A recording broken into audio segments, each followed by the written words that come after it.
Sebuah kejutan besar dalam misteri kematian seorang desainer mode New York di sebuah kapal pesiar di Hamptons. Tim Alonco. Sekarang berada di Montauk Yachts. 32 Star 33 Island Island Road. Road. Keluarga Martha Nolan Osleter baru saja mengajukan dokumen pengadilan yang menuduh pria yang terakhir kali terlihat bersamanya melakukan penyerangan. Apa yang kita ketahui tentang dirinya dan tuduhan yang menyatakan bahwa dia mungkin mengira sedang menjalin hubungan romantis dengan perancang baju renang yang usianya sekitar 30 tahun lebih muda darinya. Kami sedang membahas kasus yang disajikan oleh Law and Crime. Saya Chris Stewart.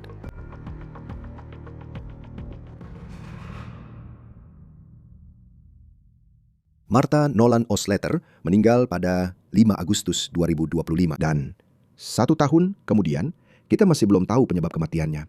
Yang kita tahu, dia berada di atas sebuah kapal di klub kapal pesiar mewah di Montauk, Long Island. Dan kapal itu dimiliki oleh seorang pria berusia 60 tahun yang juga merupakan investor di perusahaan fashion milik Martha. Ini adalah surat panggilan pengadilan yang menjadi kejutan besar dalam misteri ini.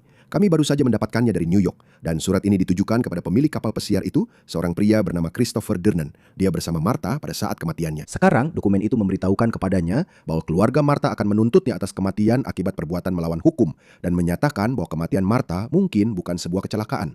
Dokumen itu menuduh Durnan melakukan penyerangan di antara beberapa hal lainnya yang akan kita bahas. Menurut laporan, autopsi yang dilakukan oleh pemeriksa medis Kabupaten Suffolk tidak menemukan bukti trauma yang jelas ketika mereka melakukan autopsi pada Martha Nolan. Namun, autopsi independen yang diperintahkan oleh keluarga Martha Nolan dilaporkan menemukan jejak kokain dalam sistem tubuhnya. The Daily Mail adalah yang pertama melaporkan hal itu. Keluarga mengatakan bahwa jumlah kokain tersebut tidak cukup untuk menyebabkan overdosis. Sekarang ada beberapa petunjuk lain yang muncul dari autopsi independen itu yang perlu kita bicarakan. Dan bagaimana hal itu bisa berpengaruh tidak hanya pada gugatan kematian akibat perbuatan melawan hukum, tetapi juga untuk mencari tahu apa yang sebenarnya terjadi di kapal ini. Keluarga Nolan menginginkan 50 juta dolar. Sekarang, sebelum kita sampai ke bagian cerita itu, saya perlu mengingatkan Anda bagaimana kita sampai di sini. Jadi, Osladra dikenal secara publik sebagai Martha Nolan. Dia baru berusia 33 tahun. Dan dia pindah ke New York dari Irlandia pada tahun 2015. Dan dia benar-benar bekerja keras di negara baru dan menjadi bintang yang sedang naik daun di dunia mode New York yang sangat kompetitif. Dan juga terlihat dari media sosial bahwa dia menjalani gaya hidup mewah yang serba glamor, tapi sebagai seorang pengusaha, dia benar-benar bekerja keras untuk itu. Dia adalah pendiri sebuah lini pakaian bernama East by East. Mereka membuat pakaian renang. Hai teman-teman, ini Martha dari East by East. Aku adalah pendiri sekaligus direktur kreatifnya. Nolan dikabarkan memulai merek tersebut pada tahun 2022. New York Magazine menulis sebuah laporan besar tentang kasus ini pada bulan November tahun lalu, di mana ada beberapa informasi baru yang dipublikasikan ke publik. Dan artikel majalah tersebut melaporkan bahwa Martha ingin menjadikan East by East sebagai merek global. Tapi dia memulainya dari kecil dengan membuka toko pop-up di Hamptons dan dia benar-benar berusaha masuk ke kalangan orang kaya di Hamptons selama musim panas. New York Magazine melaporkan bahwa untuk membantu meningkatkan usahanya, dia menjual 13% dari bisnisnya kepada seorang pria kaya bernama Christopher Durnan. Dia adalah duda berusia 60 tahun. Dan artikel tersebut mengatakan bahwa istrinya dikabarkan mengakhiri hidupnya sendiri pada tahun 2018. Sekarang Durnan menjual perusahaan asuransinya. Itulah cara majalah tersebut mengatakan dia mendapatkan uangnya. Dan dia benar-benar menjadi sosok yang selalu hadir di Hamptons setiap musim panas. Dia memiliki beberapa kapal yang berlabuh di klub kapal pesiar tempat Martha Nolan meninggal. Durnan diduga bersama Nolan saat dia meninggal. Durnan dilaporkan menginvestasikan 250 ribu dolar di East by East yang merupakan jumlah uang yang cukup besar. Tapi merek ini, terutama jika ingin menjadikannya merek global, mereka membutuhkan lebih banyak uang. Dan pada malam ketika Nolan meninggal, dia dan Durnan diduga pergi berlayar malam di kapal pesiar miliknya. New York Magazine melaporkan bahwa Durnan dan Nolan menyesap sampahnya. Mereka menyaksikan matahari terbenam sebelum kembali ke klub kapal pesiar. Anggota keluarga Nolan mengatakan kepada Daily Mail bahwa tampaknya Durnan mungkin mengira ini bukan pertemuan bisnis, melainkan sebuah pertemuan romantis di atas kapal. Pria berusia 60 tahun itu, menurut mereka, mengisi kapal dengan botol-botol sampahnya Dom Perignon yang merupakan minuman mewah. Harganya bisa mencapai 2 hingga 300 dolar, bahkan lebih untuk satu botol. Sekarang, Nolan dikabarkan sedang menjalin hubungan dengan seorang pria seusianya, dan dia sebenarnya sedang berkirim pesan dengan pria itu pada malam saat Nolan meninggal. Namun pengacara Durnan, dan untuk memperjelas, Christopher Durnan belum didakwa terkait kejahatan ini, mengatakan bahwa kliennya dan Nolan lebih dari sekedar teman. Ingat, dia berusia 33 tahun, sedangkan Durnan 60 tahun. Hanya sekadar menunjukkan itu. Sekarang, ini adalah bagian aneh lainnya dari cerita ini. Menurut New York Magazine, tak lama setelah Nolan meninggal, pengacara Durnan mengatakan, kutip, mereka sebenarnya pernah berpacaran. Dia mengatakan kepada saya setelah kejadian itu bahwa dia mencintainya dan bahwa dia telah bertemu keluarganya. Dia mengklaim bahwa Durnan pernah mengunjungi keluarga Nolan di Irlandia. Sekarang keluarga Nolan mengatakan itu tidak benar. Saat kita mencoba menyusun apa yang terjadi, hubungan antara Nolan dan Christopher Dornan, itu sangat penting untuk cerita ini. Keluarga Nolan menolak gagasan bahwa mereka berdua lebih dari sekedar rekan bisnis. Dan pengacara Dornan, menurut artikel itu, memang menarik kembali beberapa komentar tersebut dengan mengatakan, kutip, dia bilang, kami bukan pacar. Sekarang, pengacara tersebut kabarnya tidak mau mengatakan apapun lagi tentang apakah Dornan dan Nolan pernah memiliki hubungan fisik, dengan alasan bahwa membagikan informasi tersebut tidak adil terhadap kenangan Nolan. Jadi, Nolan dan Dornan seharusnya sedang berada di pertemuan bisnis di kapal pesiar ini. Mereka sedang menyesap sampahnya, menikmati matahari terbenam, dan kabarnya inilah yang terjadi selanjutnya. Pengacara Dornan mengatakan kepada New York Magazine bahwa Nolan dan kliennya, mereka berada di kapal bernama Ripple, dan dia mengatakan bahwa mereka berdua membicarakan bisnis dan tampaknya sudah berada di perairan cukup lama. Lalu pada pukul 9.20, seorang teman membuat lelucon dalam pesan teks kepada Nolan di grup chat yang berbunyi, LMAO, aku yakin ponselnya mati, atau mungkin dia sudah mati. Jelas, pada saat itu hanya sebuah lelucon. Nolan membalas pesan itu pada pukul 9.30 dengan mengatakan, LL, aku sekarang di klub kapal pesiar, ponselku menyala. Tapi sekitar 1 jam kemudian, Nolan memang meninggal. Pengacara Dornan mengatakan, sekitar pukul 10.30 atau 11, Nolan tiba-tiba lemas. Pengacara itu mengatakan bahwa Dornan menggambarkannya seperti dia terkena serangan jantung. Tim Alonco sekarang berotasi di Mount Yacht Club, 32 Star Island Road. Polisi mengatakan panggilan 911 masuk sekitar tengah malam, yang menurut New York Magazine memang menyisakan 1 jam yang tidak terjelaskan jika dibandingkan dengan garis waktu kejadian versi pengacara Dornan. Pengacara Dornan mengatakan kliennya mencoba menyelamatkan Nolan dengan memberikan CPR. Namun, dalam sebuah kejadian yang aneh, Dornan diduga telanjang saat ia mencari bantuan. New York Post berbicara dengan saksi mata yang mengatakan mereka melihat Dornan melemparkan tabir surya ke perahu orang-orang, mencoba membangunkan mereka sambil berteriak, lakukan sesuatu. Dan Anda harus bertanya pada diri sendiri, mengapa dia telanjang pada Senin malam setelah mengadakan pertemuan bisnis dengan seorang wanita berusia 33 tahun. Pengacara Dornan mengatakan kepada New York Magazine bahwa kliennya melepas pakaiannya karena basah kuyup oleh muntahan Nolan. Dia juga mengatakan bahwa kliennya tidak tahu berapa lama dia melakukan CPR pada Nolan, yang merupakan penjelasan untuk setiap jeda waktu yang mungkin dimiliki orang-orang saat mereka menyusun kronologi tentang apa yang mungkin terjadi di kapal itu. Sekarang, ada spekulasi tentang zat bubuk putih yang kabarnya ditemukan di kapal Dornan setelah polisi meninggalkan lokasi. Pengacara Dornan mengatakan kepada New York Magazine bahwa itu bukanlah zat ilegal, tetapi itu adalah debu yang tertinggal oleh polisi saat mereka mencari sidik jari di atas kapal. Sekarang, pengacara Dornan juga mengatakan bahwa kliennya memberitahu detektif bahwa Nolan 2 kali pamit malam itu, dan itu menunjukkan bahwa mungkin dia harus pergi ke kamar mandi. Atau bisa juga menjadi tanda seseorang menggunakan narkoba. Pengacara keluarga Nolan membantah hal itu dengan mengatakan bahwa dia bukan pengguna narkoba biasa, dan New York Post juga mengatakan hal yang sama, bahwa dia memang tidak dikenal sebagai pengguna narkoba menurut orang-orang yang mereka wawancarai. Jadi, itu membawa kita ke pertanyaan tentang bagaimana Martha Nolan meninggal. Karena hasil autopsi yang dilakukan oleh pemeriksa medis Kabupaten Suffolk tidak memberikan kesimpulan yang jelas. Jadi kemudian keluarga Martha Nolan meminta autopsi independen terhadap jenazahnya. Dan hasilnya dilaporkan hanya menemukan jejak kecil kokain dalam tubuhnya. Daily Mail adalah yang pertama melaporkan hal itu. Dan keluarga mengatakan bahwa kokain dalam tubuhnya itu bisa saja sudah ada beberapa hari sebelum kematiannya. Dan juga, sekali lagi, mereka mengatakan bahwa mereka tidak percaya jumlahnya cukup untuk menyebabkan overdosis. Sekarang autopsi juga menunjukkan bahwa dia masih muda dan sehat, dan dilaporkan telah mengkonfirmasi bahwa tidak ada tanda-tanda kejahatan seperti pencekikan atau trauma benda tumpul. Tapi kemudian muncul surat panggilan ini dan perkembangan baru yang sedang kita bicarakan hari ini yang ditujukan kepada Christopher Dornan. Sekarang menimbulkan pertanyaan tentang kasus ini dan apa yang mungkin telah terjadi. Jadi dokumen tersebut menyatakan bahwa keluarga Martha Nolan berencana untuk mengajukan gugatan atas kematian akibat perbuatan melawan hukum senilai $50 juta. Dan dokumen itu menuduh Dornan atas beberapa hal, termasuk penyerangan. Secara spesifik disebutkan, kutip, terdakwa dengan sengaja dan secara melawan hukum menyerang almarhum serta melakukan kelalaian besar dan tindakan gegabah yang sangat ceroboh oleh terdakwa terhadap almarhum. Sekarang, New York Post mengutip sumber yang mengatakan bahwa autopsi keluarga menemukan semacam penyerangan yang menyebabkan kematiannya dan belum jelas apa sebenarnya itu. Dan sangat penting untuk menegaskan bahwa sampai saat ini Christopher Dornan belum didakwa melakukan kejahatan apapun. Belum ada yang didakwa melakukan kejahatan sehubungan dengan kematian Martha Nolan. Bergabung bersama kita sekarang untuk membahas lebih lanjut adalah Will Corman, pengacara pembela pidana. Selalu senang memiliki Anda di sini di Law and Crime. Masih ada misteri besar setahun kemudian tentang apa yang terjadi pada Martha Nolan. Lalu ada surat panggilan yang masuk. Menurut Anda, apa yang seharusnya kita simpulkan dari hal ini? Tidak harus dari sudut pandang hukum, tapi hanya mencoba untuk mungkin merangkai apa yang terjadi. Tentu, maksud saya, jelas ada seseorang di sekitarnya yang merasa bahwa telah terjadi kesalahan. Seseorang merasa seolah-olah kematian ini bukanlah kecelakaan, dan akibatnya mereka mengajukan gugatan. Sekali lagi, mungkin mereka mengajukan gugatan untuk melihat apa yang bisa mereka pelajari, apa yang bisa mereka temukan. Di sisi lain, mereka mungkin benar-benar memiliki beberapa informasi yang membuat mereka percaya bahwa ini adalah gugatan atas kematian akibat perbuatan melawan hukum yang layak. Ya, jadi ketika saya melihat mereka menuduhnya melakukan penyerangan, pertama-tama, dan sampai saat ini, kita tahu bahwa pemeriksa medis Kabupaten Suffolk sepertinya tidak menemukan bukti adanya trauma benda tumpul atau pencekikan. Maksud saya, siapapun memang bisa menuntut siapapun. Tapi apa yang sebenarnya dibutuhkan untuk bisa menuduh seseorang melakukan penyerangan seperti ini? Jadi sekali lagi, saya pikir kita harus sangat-sangat berhati-hati di sini, karena seperti yang kamu bilang, kita tidak benar-benar tahu apa yang terjadi. Ada tuduhan di luar sana bahwa penyerangan mungkin telah menyebabkan kematiannya.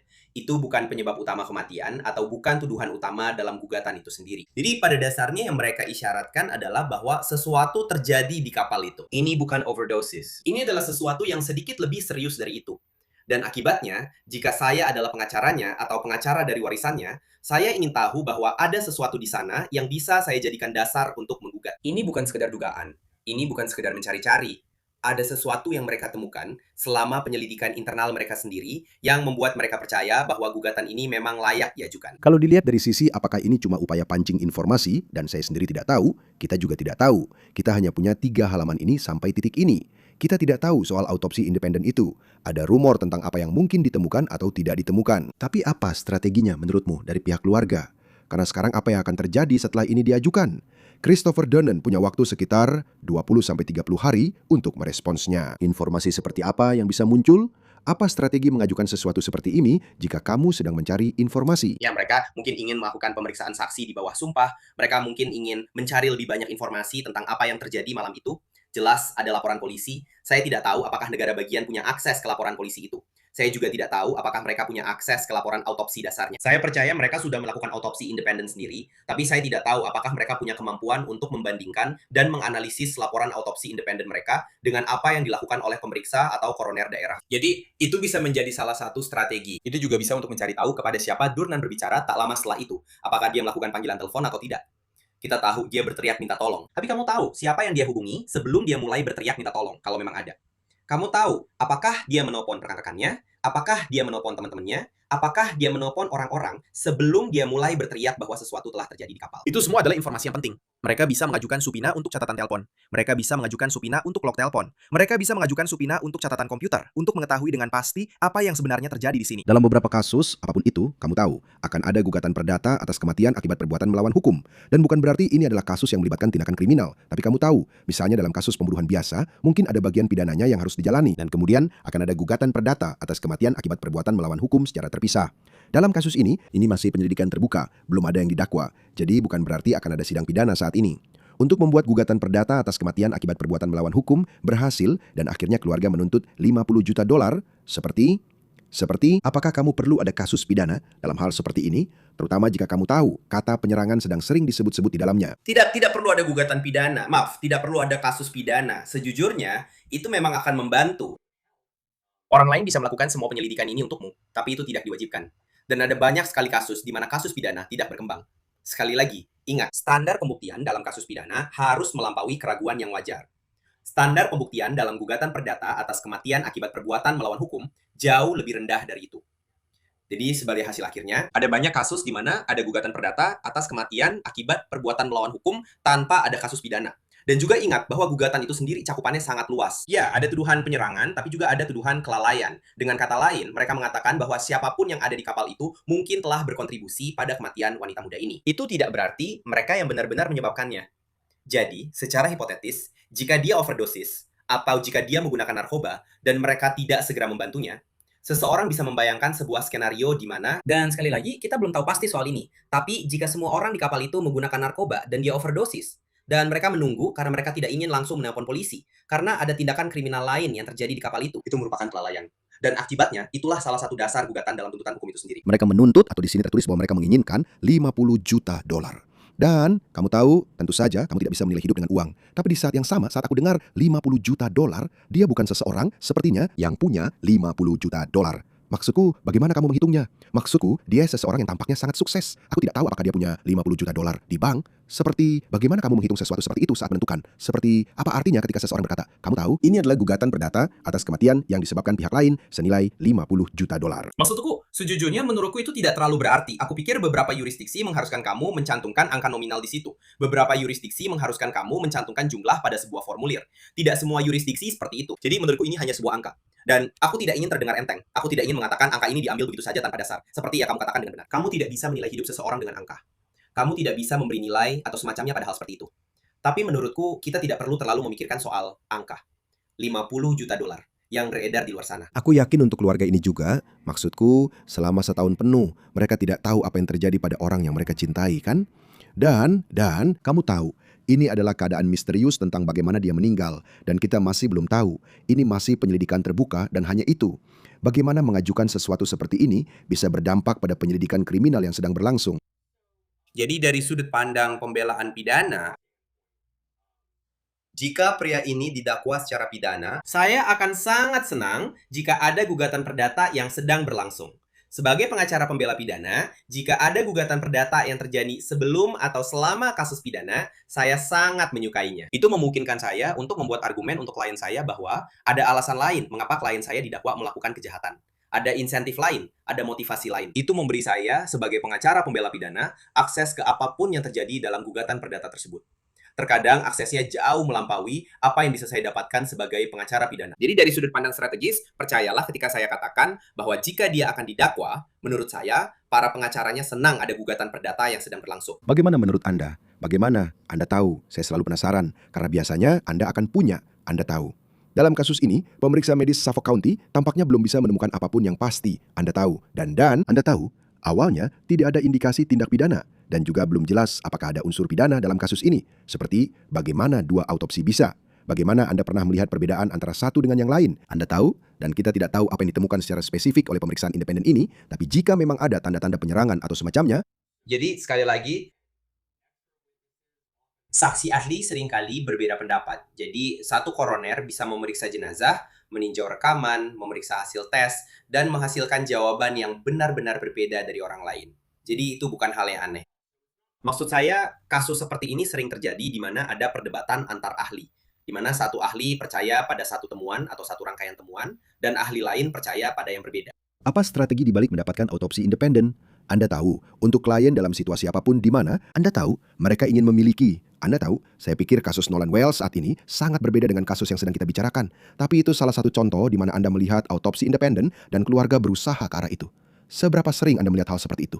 Dan apa strategi di baliknya? Jadi saya rasa itu tidak terlalu sering terjadi, tapi memang terjadi. Kadang-kadang, sekali lagi, bisa saja ada ketidakpercayaan mutlak terhadap pihak daerah. Bisa juga ada ketidakpercayaan terhadap penegak hukum. Dan akibatnya, daripada hanya mengandalkan kata-kata atau temuan dari pihak yang mungkin menjadi lawan, Anda ingin melakukan penyelidikan sendiri. Misalnya, Anda tahu jika. Orang-orang ini memang tidak percaya pada penegak hukum. Dan mereka berpikir bahwa penegak hukum mungkin bersekongkol dengan pihak kejaksaan. Jika mereka berpikir bahwa ada.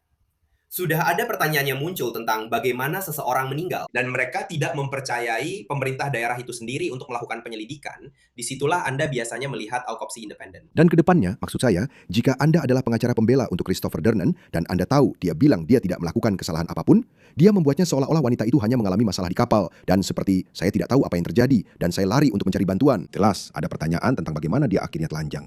Mereka bilang dia tertutup muntahan dan Anda tahu apapun yang terjadi di sana.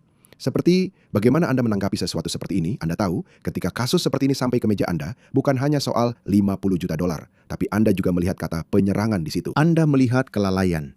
Itu adalah kata-kata besar yang digunakan dalam kasus ini. Kasus. Ya, menurut saya, pertama-tama, jika saya adalah pengacaranya, saya ingin memastikan bahwa saya sudah melindungi klien saya sebelum saya menanggapi gugatan ini. Dengan kata lain, saya ingin memastikan bahwa kasus pidana ini tidak sedang berlangsung. Jika kasus pidana masih berjalan, maka klien saya tidak akan ikut serta dalam gugatan ini.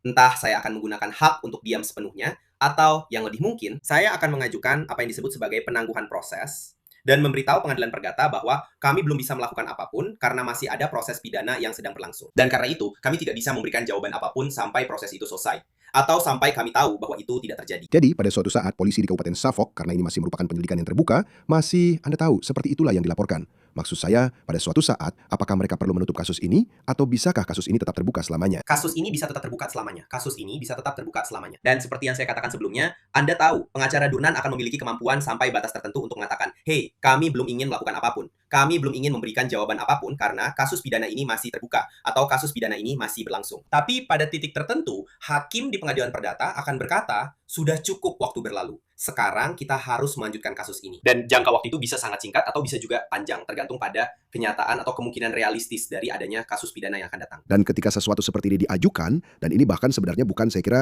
gugatan resminya, maksud saya seperti bagaimana biasanya garis waktunya, terutama dalam kasus seperti ini yang masih terbuka, belum ada tuntutan pidana yang diajukan, jadi berapa lama proses perdata bisa berlangsung? Semua kasus, baik pidana maupun perdata, memakan waktu yang sangat lama.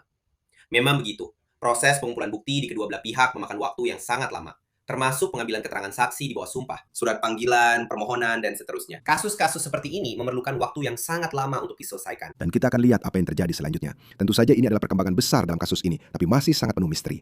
Will Korman, pengacara pembela pidana. Selalu senang bisa menghadirkan Anda di Law and Crime. Terima kasih sudah bersama kami. Terima kasih sudah mengundang saya. Itu saja untuk On The Case yang dipersembahkan oleh Law and Crime. Berlanggananlah di YouTube dan Spotify. Kami juga streaming di Peacock. Saya Chris Stewart, sampai jumpa di lain waktu.